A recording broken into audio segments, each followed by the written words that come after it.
hello, my beautiful viewers out there. How are you feeling? Here in South Africa, it's very cold. So, I've got the bling and the protection on.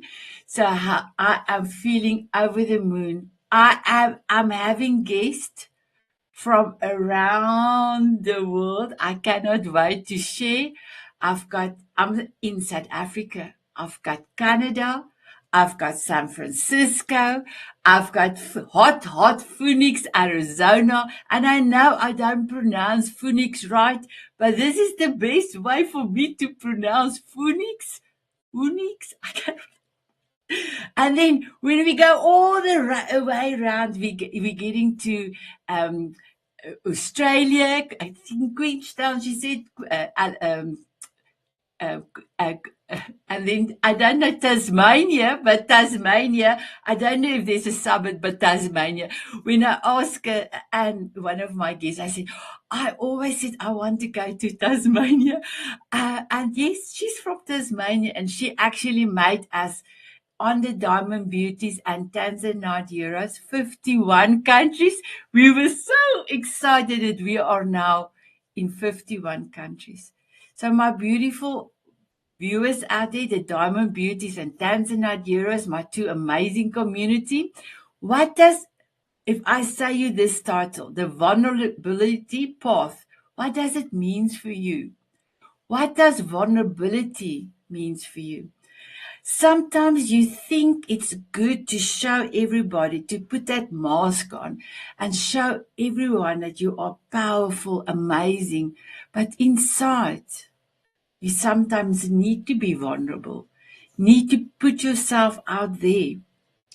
And so even on Sunday, when we talked about vulnerability, that is part of healing. That is part of getting new ideas. That is part of hope.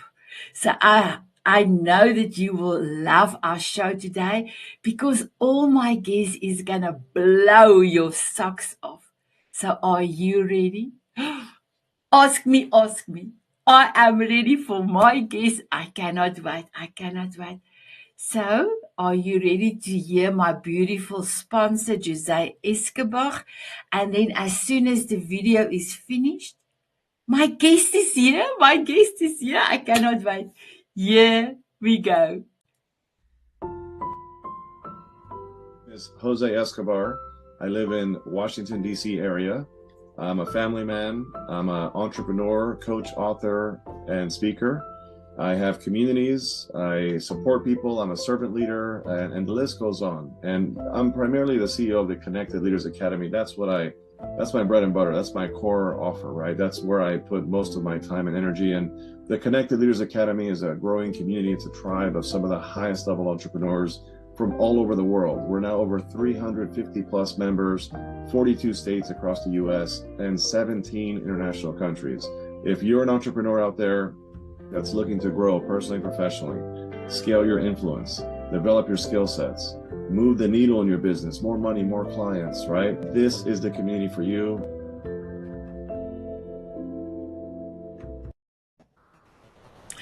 I told you my guest is here. My guest is here. I'm so excited. My beautiful guest, will you please introduce yourself and then also tell us what vulnerability means for you? I am going to start with Anne. My beautiful Anne, all over to you. Good morning, everybody. Or good morning for me, everyone.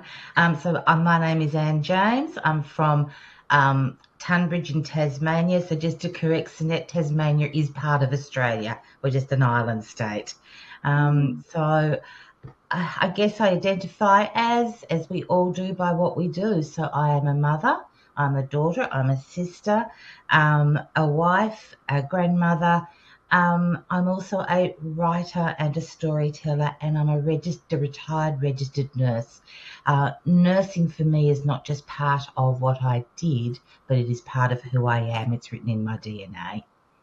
So, yeah. And for me, vulnerability means being able to go within to find your true inner strength and your true meaning and your true courage, and to open up and be able to face all that life presents to you head on, with authenticity. Wow, I love it. And what time is it in the morning now? It's And that's in our future. just after 4 a.m. in the morning, what I like to call stupid o'clock.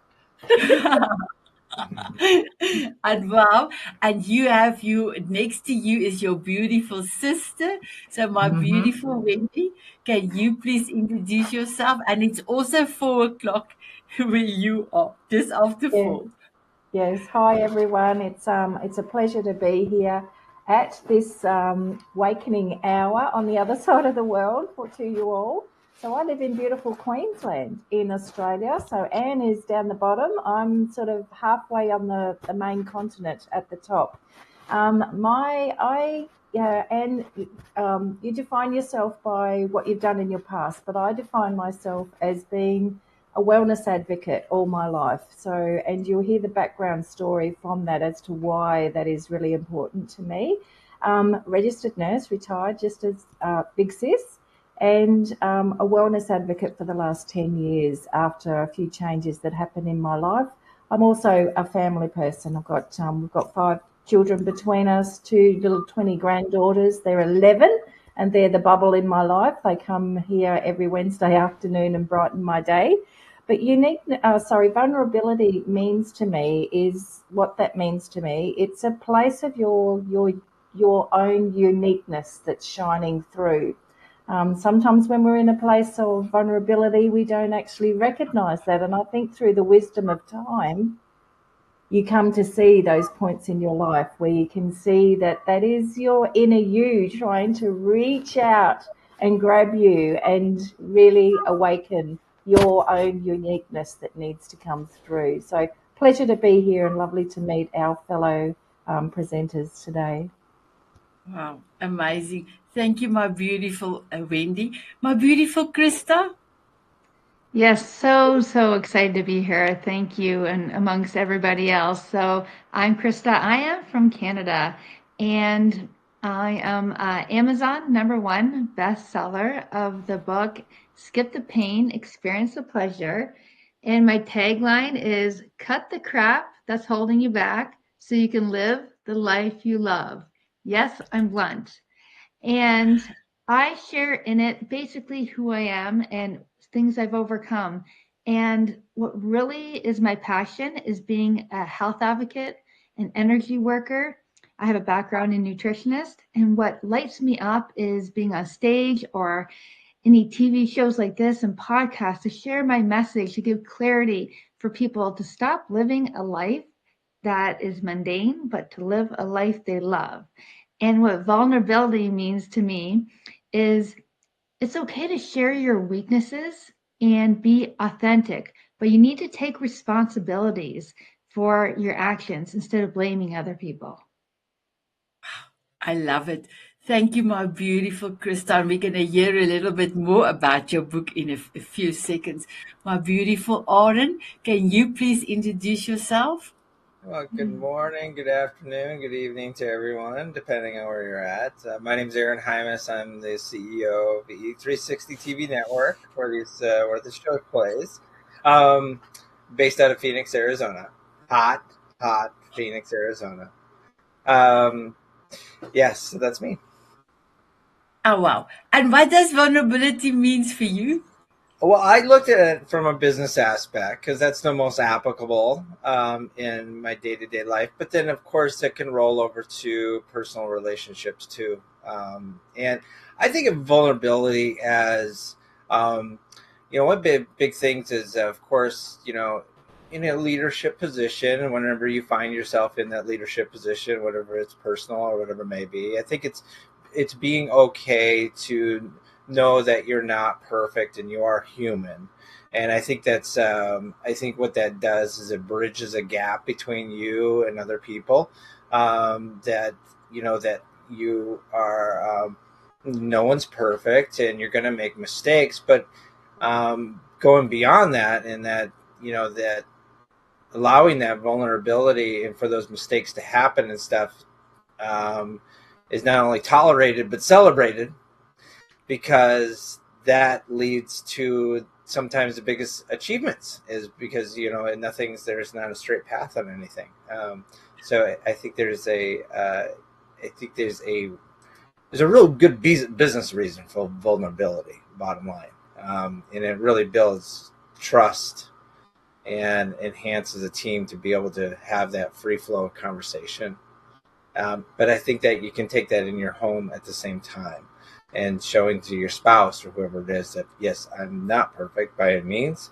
And so and you should probably do that early on in the relationship, versus just, by the way, 15 years in, I'm a wreck. Okay. I don't really know. I'm just joking. But anyways, that's my take on vulnerability. Wow. Thank you, my beautiful Aaron. I'm going to go over to Stacey. Stacey, all over to you. Hi, everybody. I'm coming to you from San Francisco, California in the United States, where it's 11 o'clock a.m. And I am a productivity specialist and a professional organizer. So I find people in very vulnerable situations very often. And just to kind of frame how I think about vulnerability, I have to quote something from Brene Brown's book, The Gifts of Imperfection. And that's: shame is the intensely painful feeling or experience of believing that we are flawed and therefore unworthy of love, belonging, and connection. And shame needs three things to survive: secrecy, silence, and judgment. So I think of vulnerability as bravery. It's one's willingness to say, even if I feel like I might not be worthy of love, belonging, or connection, I'm going to say, I'm going to be my most authentic self. I'm going to put myself out there anyway. And I encourage people to do that as often as possible, because you never know until you try. And that shame piece, the piece that keeps us quiet, the piece that keeps us unwilling to be vulnerable, really keeps us small and doesn't let us live our most authentic lives. So I look forward to this conversation. I can hear we all have some fabulous perspective on this. Wow, amazing. So I'm going to pull over. Darren have given us a message. He said, takes so much courage to be vulnerable. Thank you, my beautiful Darren. And he is our beautiful Christa's husband, and he's a big supporter of the Power Hour TV show. So thank you so much for that, Darren. So actual fact, Aaron, I'm going to keep you muted, but the rest of you, I will not mute you, because there's quite a noise coming from your background. But as soon as I get to you, please, I will also remind myself to unmute you. So I'm going to be with Anne. Anne, Yes. you said you were a nurse for all your years. It is part of your DNA. I am sure that not only have you seen a lot of vulnerability through your clients, but also with yourself. Can you tell us a little bit about that? I certainly can. So yes, working as a nurse, and Wendy will attest to this as well, and any nurse who may be listening, we see patients and their families quite often at the most vulnerable times in their lives, where they have come in, they are sick, they have been diagnosed with a life-threatening, life-limiting, and you will see many reactions to that, and they vary. So you'll get the tough exterior, I'm strong, I can do this, I'm just going to move forward, and you'll get the easygoing one as well. It's okay, no problems. But then you'll also find those that completely fall apart. And it's helping them to move into understanding and acceptance and tapping into their own inner strength and resilience to face whatever they're going to face. And even that's that move towards that there is a recovery, you can move on, your life will continue. And I guess I translate that back into my own life, because I have been through many, many challenges throughout my life that we all do as we go through life. And for many years, particularly as a woman and as a newly registered nurse, a young mother, when our father got sick, I put on that tough exterior, that strong exterior to support my family, my mother, my sister. I had an infant child that I had to care for. I was working part-time, so home life, I didn't make time to look after me and care for myself. So I put up that mask, as you say, and didn't really move into that vulnerability and acknowledging the emotions that I myself was going through. And it wasn't until I was able to do that and process that I was really able to help others. Now, that took many years, and it took until I was writing my memoir, Seasons of My Life, which I wrote last year, and it is based around the four seasons or the 4 seasons of life. And I picked out distinctive moments during those four seasons. I'm in the winter of my life now, which I think is the most beautiful time. But it was writing that book I was inspired to write that book by my sister. She encouraged me to do it. It was a tongue-in-cheek moment, and I did it, and I just wrote it. It was amazing. And that's when I really stepped into my vulnerability, and I opened up to myself as I was writing about these times, the challenges with Dad's illness. He developed something called Guillain-Barré, and moving through that, raising the child, moving on, continuing the career. Then going through a divorce, which was particularly challenging. I hit my lowest and my darkest moments in the months after my divorce.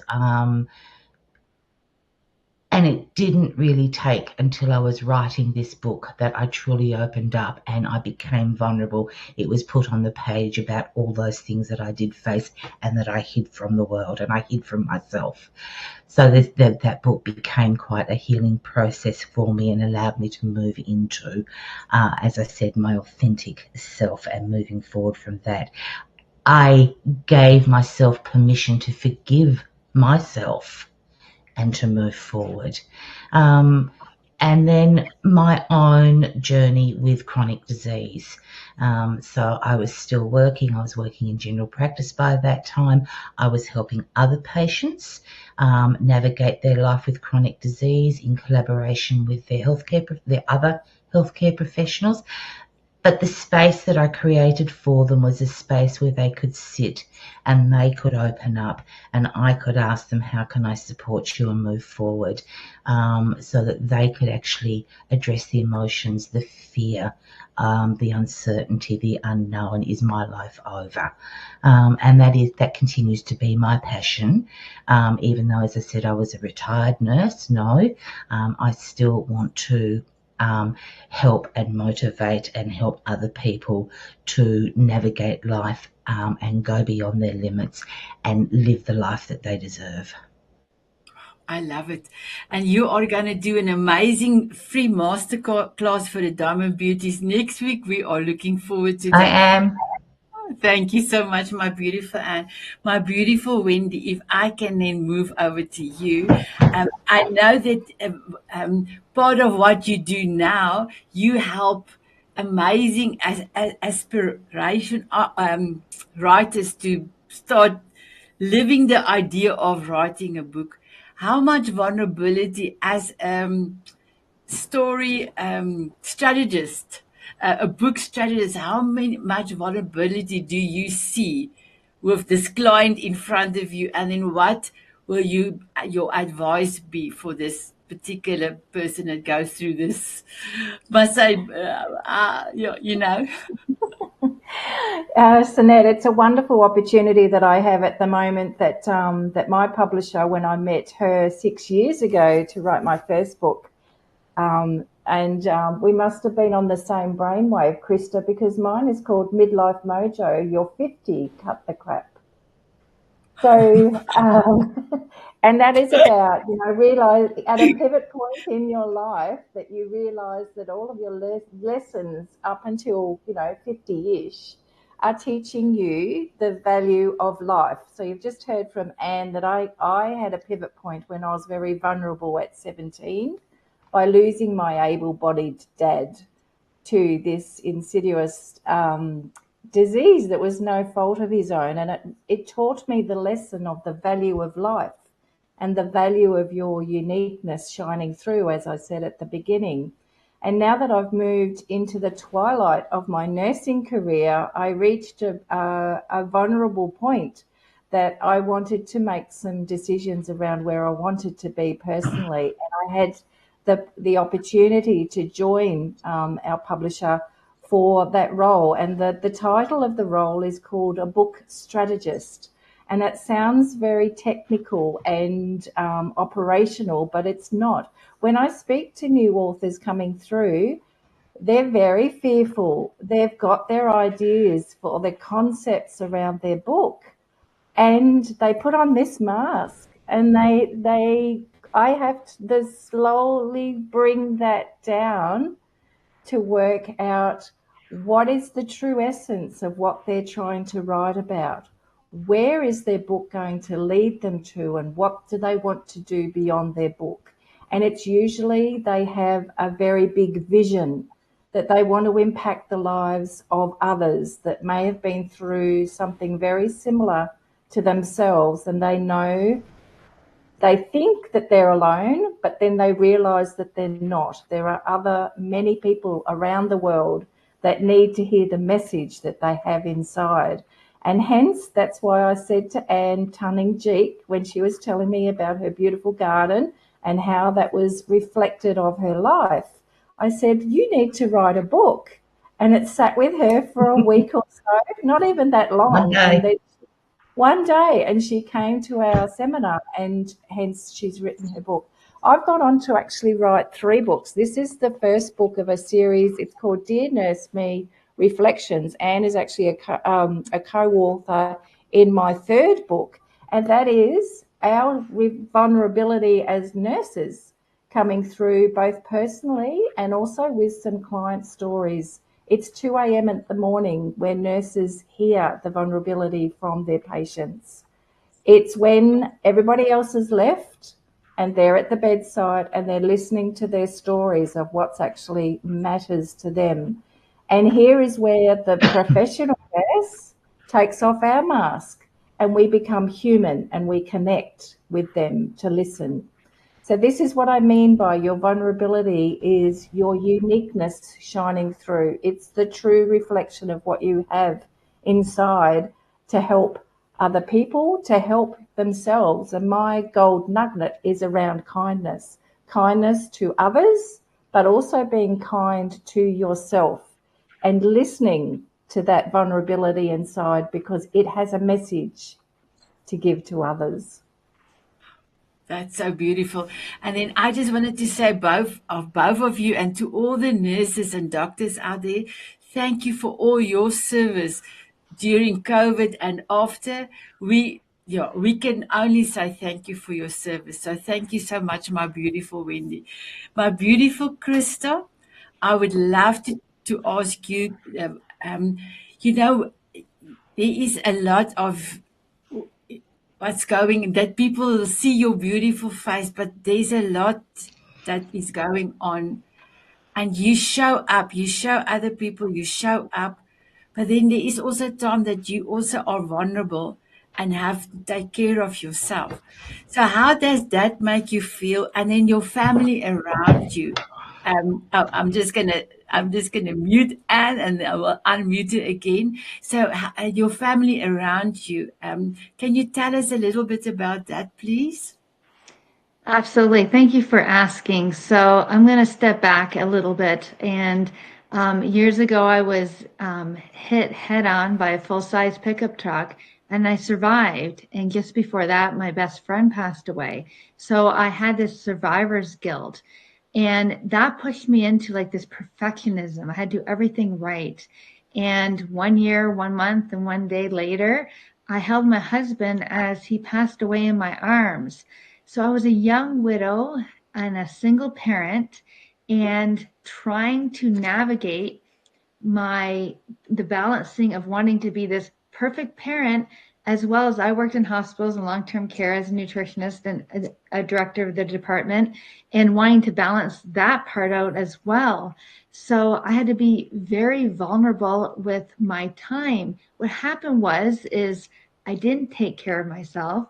Slowly, I became sicker and sicker. And although I do already have previous health conditions, I found out I am suffering from a rare disorder. It's called anti-GAD65 and stiff person syndrome. It's a chronic illness, and I was given 4 years to live. At that time, I wasn't talking, I wasn't walking. I definitely wouldn't have been showing up here on TV, and I had to relearn how to do this, and I'm going on my 6th year. So I had to use the power of my mindset to really make a difference. And to further say how it impacted my family is, first of all, I have another family. So when my first husband passed away, and as I was holding him, and he was like saying, "I'm so sorry," he was trying, I was saying, "It's okay." He actually told me it was okay to get remarried. He wanted me to get remarried. And I'm like, "No, I'm not. No, I'm not. You're going to fight this." But it was the best gift he could ever give me, because 7 years later, I did meet my best friend. And as you've seen how supportive he is, and I had 2 more children. So by making them a priority, instead of laying in bed and being, I call it patient syndrome, or being like that victim, you see me as sick, so I'm going to be sick. I had to push myself to say, I may be sick and sore in bed, but I may also be sick and sore at the kitchen table and be around them. So slowly I was able to do that. On the flip side, though, if I push myself too much, as you see, I'm sitting here with hair and makeup, and people say I look fine. They don't realize I am disabled. I had to give up my job, and that sense of losing my identity made me very, very vulnerable, made me go into a deep, deep depression. And again, that affected my family. But I always had that mask on, and I smiled, and I still would take those calls. So again, in writing my book as well, that's where I kind of tell that story. And one of the reasons why I wrote this book was because I was looking for all these books to help me through some of these struggles, but they're all depressing. At the end, it's like, oh my goodness, I cried. So my book is written like really in a happy, lighthearted way. So like people have told me, it's either will change your life or it will give you a good laugh. So it's a win-win. But I'm so happy to have the support of my family, and I do have to now take care of myself so I can show up and give my message of that there is hope. So, and I'm so thankful for being here. Wow. And my beautiful Christa, you have showcased to so many, even on the Diamond Beauties, your strength, and you are our clarity expert in the Diamond Beauty group. So I just want to say thank you for everything that you are doing for us, and you are truly amazing. So my beautiful Aaron, I am going to unmute you so you don't have to worry. You were talking about vulnerability. First of all, tell us about your garden. You love garden. And then tell us a little bit more of maybe tips that you can bestow on the thought leaders that has big corporations that will maybe think vulnerability is not a good thing to bring in the company. Can you tell us a little bit about that? Well, the garden. We'll talk The about the garden. garden, yeah. Talk about the garden all day. No, I'm more the landscaper around my house. My wife does better gardening than I do, but that's my exit from this world, or computer world. But I think I think vulnerability in companies, in leadership positions, in culture. It's kind of old school thinking, really, that you gotta be big, that kind of stuff.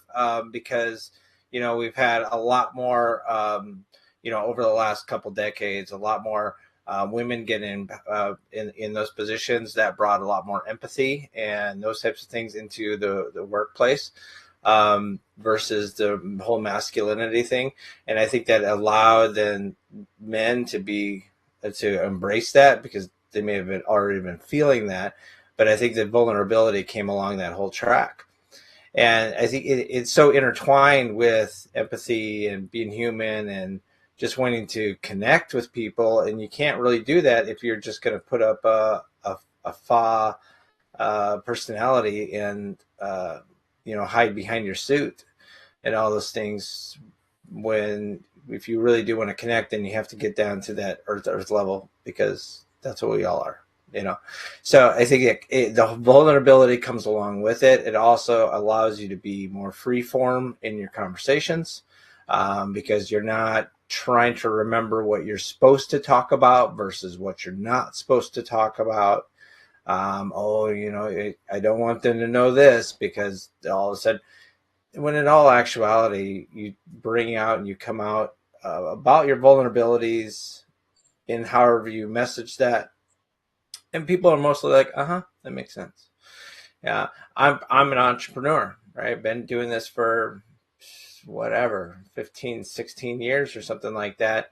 And for the longest time, I was convinced by the dudes that would come in with their cool suits and talk big and all that kind of stuff. And then I found out more and more that those people were full of crap.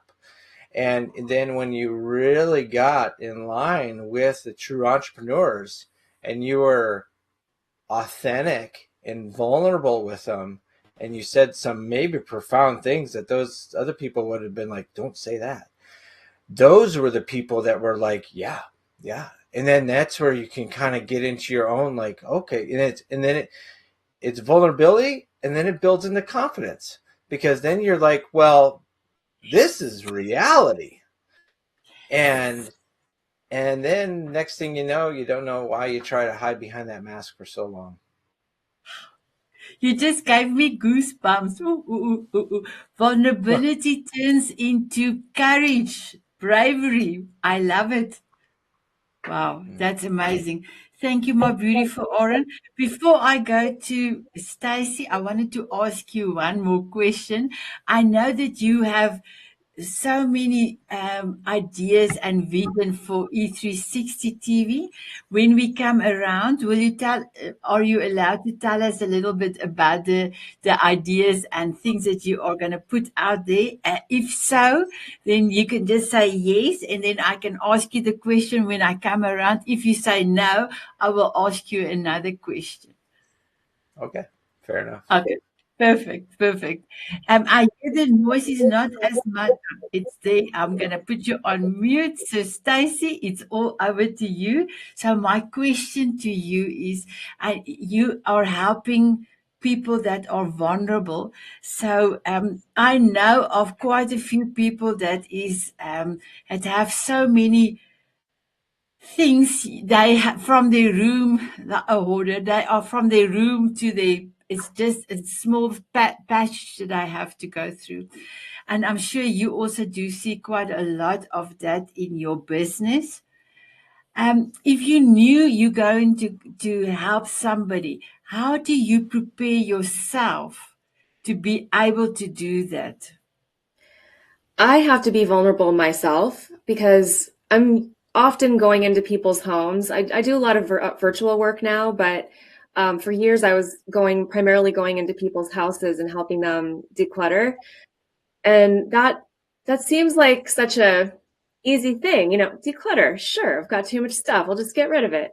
It's never that easy because people have so many associations to who they used to be, people they've loved and lost, who they aspire to be. They've got a lot of hobby type of things in their house that represent the type of person they wish they would like to be. They may have multiple sizes of clothing. Maybe they're feeling bad about the fact that they're one size when they used to be another, and they've got an entire set of clothes in their closet that tortures them every day when they open it. Once you start really going through the things with people, it brings up all these emotions and stories, and people want to talk and share, or they want to cry, and it makes them feel, just really icky and vulnerable. And I find that the easiest way for me to prepare myself for going into that situation and for just being there with them is I'm not trying to fix them. I'm not trying to solve all the problems in the world. I'm there. I hold whatever emotions they're having with them, tell them it's okay, encourage them to move forward. And I'm often sharing stories about my own life and trying to make myself as relatable as possible. And in fact, one of my moments of vulnerability, I'm here with a lot of writers today. I wrote a chapter in a book called My Mess is My Message Too, and I did that last year. That's how I met Sanet. And that was such an awesome experience for me because I've been writing for my entire life, but I never published it. I never let anybody read it. And I was so scared to death to put it out there. And the thing that ultimately pushed me over the hump is I was like, geez, I'm going to write about how I got into organizing, which is me having to come to terms with my own pile of stuff at home and the emotions that it evoked in me and the process, like how physically tiring it was and how emotionally tiring it was. And the ways that my life changed after I did that editing process. It really did change my life and it was hard. So I wanted to write about that and share it with other people. So I keep coming back to that with my clients. It's like, let's just be vulnerable together. Like, let's just agree that this shit is hard. It's really hard. And I think that is the thing that allows them to move forward. I love that. And my beautiful Stacey, I'm going to bring you a little bit closer, not all of you closer. Just give me 1 second. There you are. Hello, everyone. So my beautiful Stacey, I also, that's why I said, please stay a little bit after the show, because I'm going to tell you a little bit about our Diamond Moment magazine. And you can also write an article for us for that. So there is going to be more writing for you coming your way, my beautiful one. My beautiful Stacey, may I ask you, what makes you happy? What fills you up? Oh gosh, being in nature, 100%, that's my number one. I'm outside as often as possible. And the closer to water I can be, the better. And I also really like food. So eating good food, cooking good food, and preferably with people I love. Those are the things I do to refill my battery. Wow, I love that. So, my beautiful Oren, what makes you smile and makes you happy? I got to piggyback on that. I get to go hiking every morning. The dogs. That's my most special time of the day.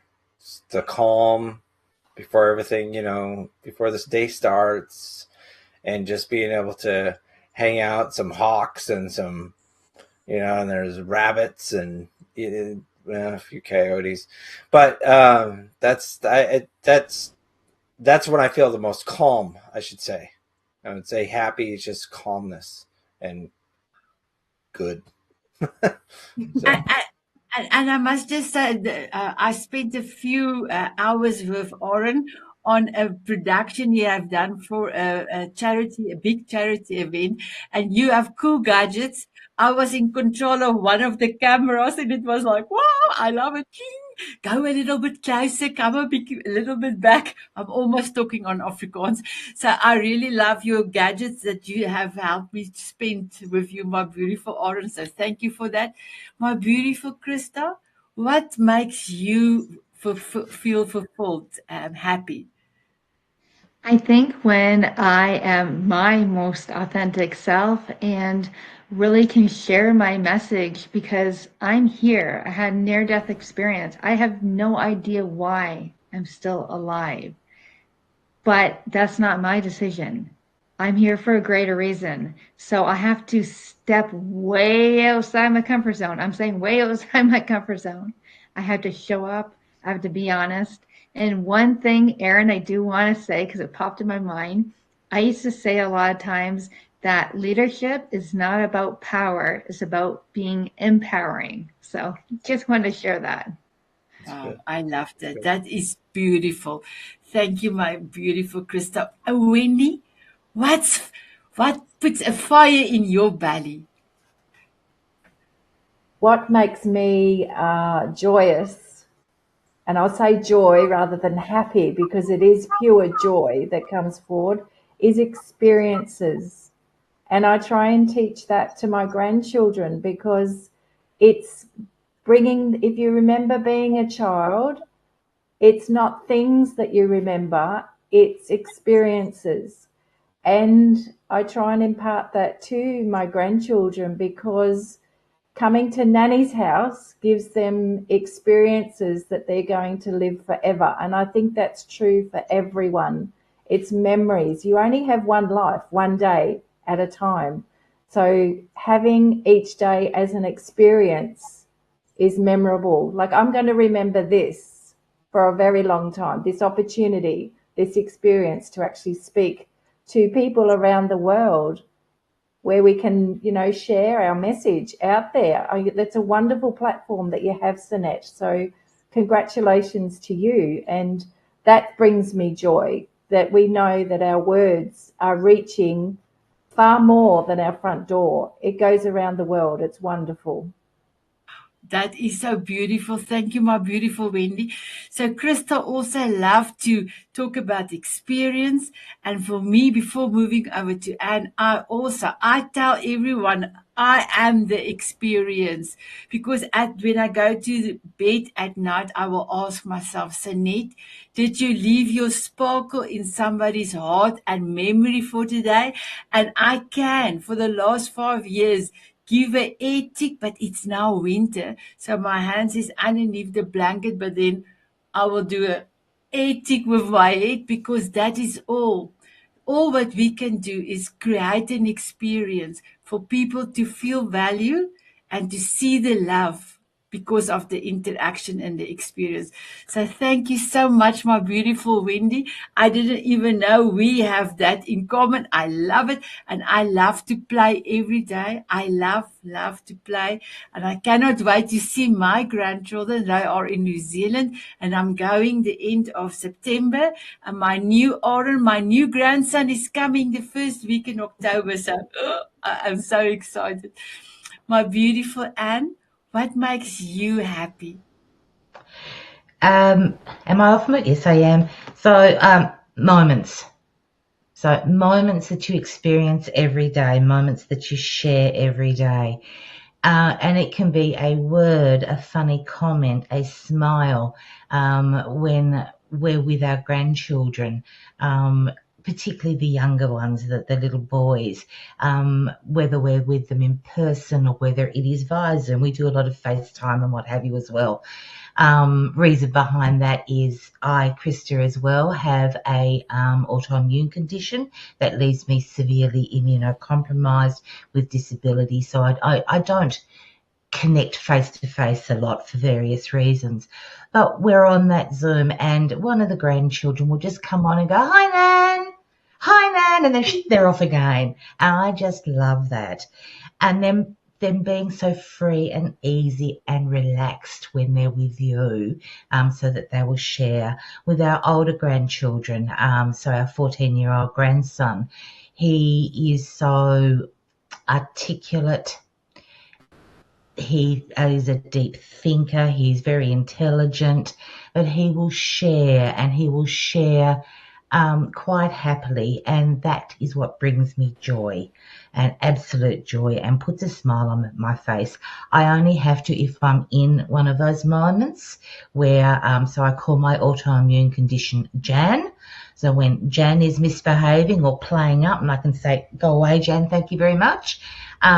All I have to, that in itself brings a smile to my face too, but all I have to do is close my eyes and think of my family, my home, my grandchildren.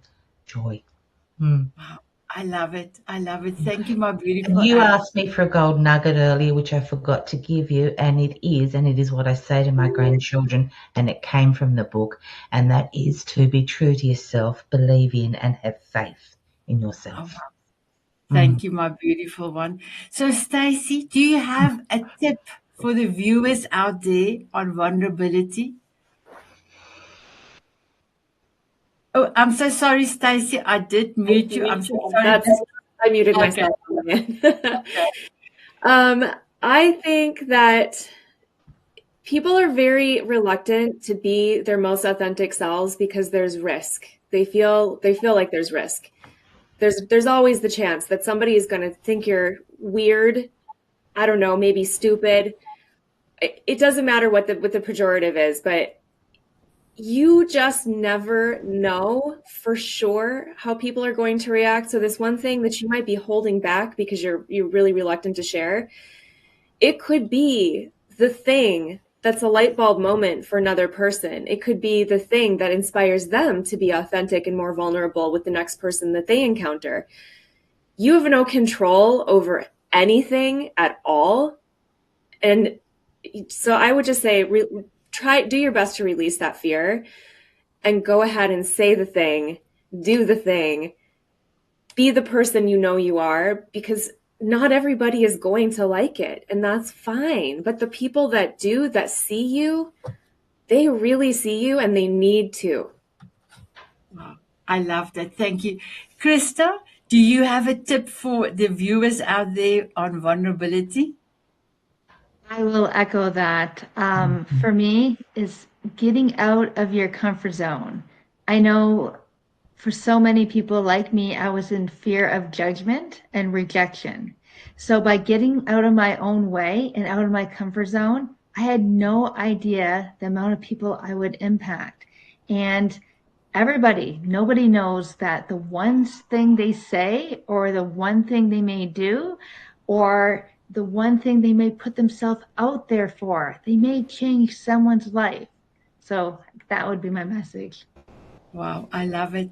And my beautiful Oren, do you want to share in 1 or 2 minutes your big vision? And then can you also give us a tip on vulnerability? I'll make you the vision fast for E360. Just we're going to expand, and we want more voices. We want more voices, and we want more diversity. That's always the goal. But I'd say to Stacey, piggybacked on you twice here. But one, you have no control, and two, you're just not that important. And so you can let your guard down and be out there. But it's a practice. But I think the sooner a person does that, the better off they're going to be, because they're going to find out that one, people don't care about their vulnerability. They're like, yeah, everyone's scared of that, And then two is that it just allows them to move more freely through their own universes and in and out of other people's. And I think they're gonna form better connections with so many more people. Whether it's someone you meet in a supermarket or whether it's with, in a work environment, whatever it may be. I think they're just going to have more authentic experiences, as I think Wendy mentioned. So that's what I'd say. Wow, I love it. Thank you so much. And you, my beautiful Wendy? I think the human body is such an amazing thing. And inbuilt in there is a subconscious way for your body to tell you that you are actually vulnerable.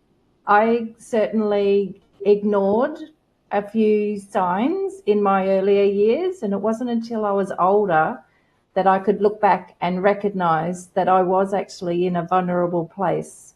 So my key tip is to tune in. Tune in to what your body is telling you and listen. Listen to that, because it is teaching you a lesson that you can apply when you're in a same situation, and recognize and connect with that, because it is showing your uniqueness and it is trying to show you the strength that you have inside to be able to come out. So my key tip is tune in to your own body symptoms that are telling you that you're in a vulnerable state, and learn the lesson that your body is teaching you. Mm-hmm. Thank you. Thank you, my beautiful Wendy. And I want to come to you for your tip, but can you do it in 30 seconds? I can. Echoing everybody, it is about opening up, not being afraid to be uncomfortable, to have the conversation and to listen both to yourself and to those around you. You are so good, my girl. 30 seconds. My beautiful viewers out there, I hope that you had found some golden nuggets in our show today. And then to all my diamond beauties and Tanzanite heroes, thank you for being an amazing community. And I have to ask my guest first, so give me a minute, my beautiful viewers. My beautiful Anne, my beautiful Wendy, Christa, Aaron, and Stacey, will you have a dance with me? Yes. Yes. My beautiful viewers out there, will you have a dance with us? They said yes, they said yes. Here we go.